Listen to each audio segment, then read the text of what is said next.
زتونة اليوم.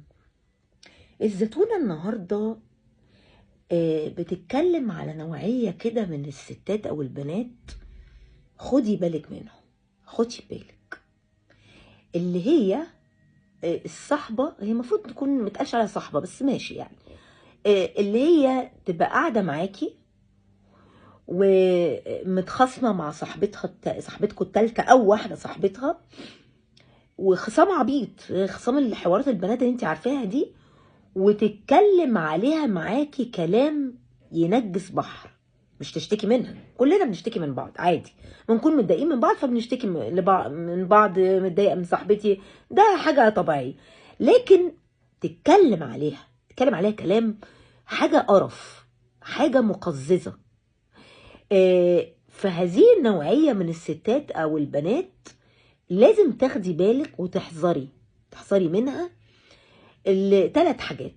اول سبب ان دي ما يتأمنلهاش، يعني اوعي تبقي قاعده ومبسوطه بالحوار وبتلتي وتعجني معاه، الا لو انت زيها، دي قصه تانية بقى. يعني لو انت زيها يبقى انتوا حبيبتي غروا في داهيه انتوا الاثنين. لكن الصحبه اللي تتكلم على صاحبتها لمجرد ان هي متخاصمه معاها خصام عبيط وكلام قرف، يبقى دي ازاي هتأمنلها في يوم من الايام؟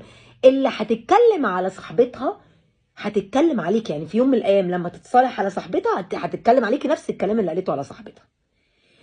فهذه النوعيه من الستات او البنات نوعيه مقززه، ما يتأمنلهاش. تاني حاجه، دي مش اضافه في حياتك، بالعكس النوعيات دي وجع دماغ، وجع دماغ وما بتضيفلكيش حاجه. انا النهارده الصحبه تضيف لي وانا اضيف لها حاجات حلوه، لكن الصحبه اللي بهذه النوعيه دي ما يتقالش حتى الواحد عيب او حرام يقول عليها كلمه صحبه. لان يا حبايبي الصداقه دي والصحوبيه دي حاجه كبيره جدا، دي يعني يتعمل لها بقى فيديو لوحدها. انا دايما بشوف ان علاقه الصداقه دي حاجه مقدسه جدا.